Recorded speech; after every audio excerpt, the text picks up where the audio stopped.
Yo. Today, I'd like to talk about a requested video. We've talked about what Reiki is, we've done a bit of a deep dive on Ki, and we've talked about what a Reiki practitioner does. So today, I'd like to talk about how you can get started doing Reiki. So first, let's talk about how I got started. I got started using Reiki by an attunement from a Reiki master. So what's an attunement? An attunement is a ritual in which the recipient sits and usually closes their eyes, and the Reiki master does a specialized Reiki treatment on them that opens their body up to transmitting Reiki.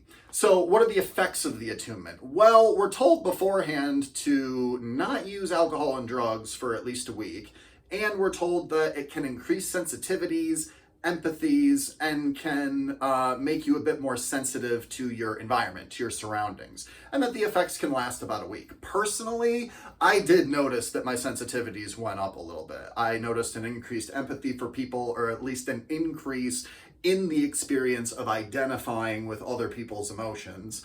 And I got a cold. That being said, I was in college at the time, and I did not stop partying for that week, so I feel like I kind of brought that on myself. A couple of the students that I've trained had effects from the attunement, a couple did not. Just want to address, in terms of attunement, I was a student of psychology. I totally appreciate, if you're scientifically minded listening to this, the idea of the power of suggestion, right? If somebody tells you you're going to feel a certain way, then you're more likely to feel it. And I mean, to each his own. I think that certainly could be a contributing factor to this. Though in my own personal experience, considering that 2 of my students had side effects and 2 of them did not, I don't know, maybe it is, maybe it isn't. I personally think that the attunement does do something to your energy. What is the best part of the attunement? The best part, without a doubt, is it separates your life into 2 parts. There's the part of your life before you did Reiki, and now you've had the attunement, the ritual, and now you're a Reiki practitioner. So it puts your life into 2 segments and allows you to easily think of yourself as a Reiki practitioner because you remember the ceremony, right? And things like that can help us devote ourselves to things, right?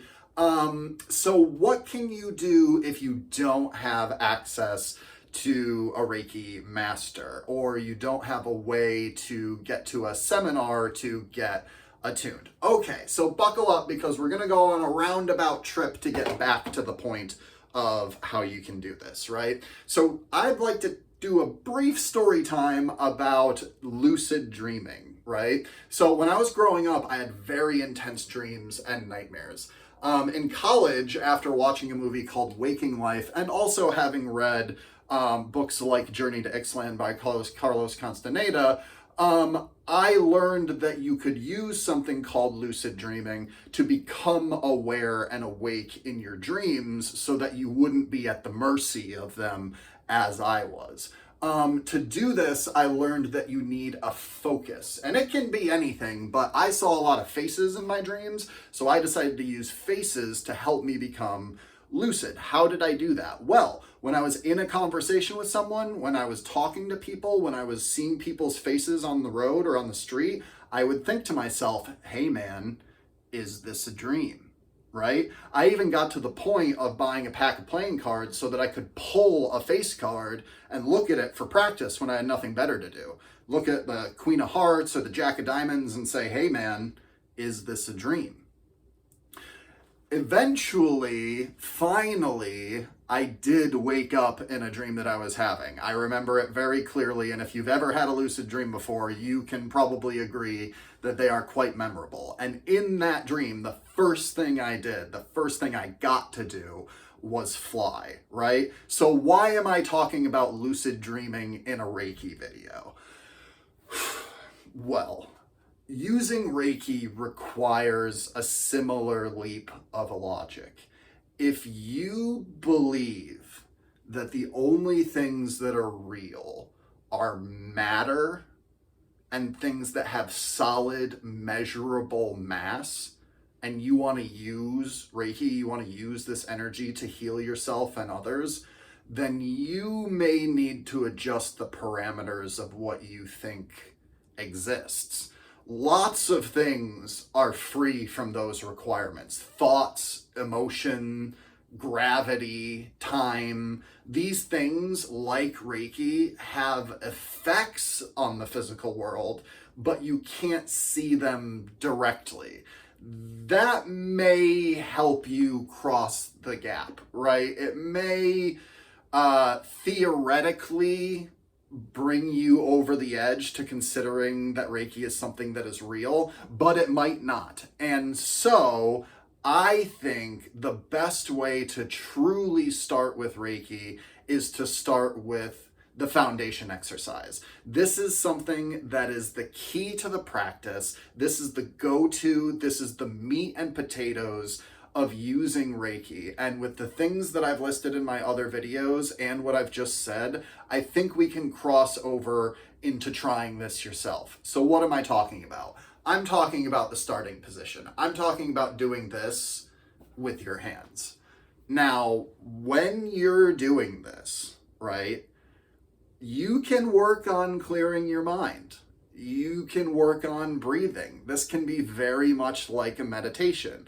There are certain meditations called one-point meditations where you focus on a singular point, and that can be very similar to this because it's a point in space, right? But none of that is really necessary to get this started.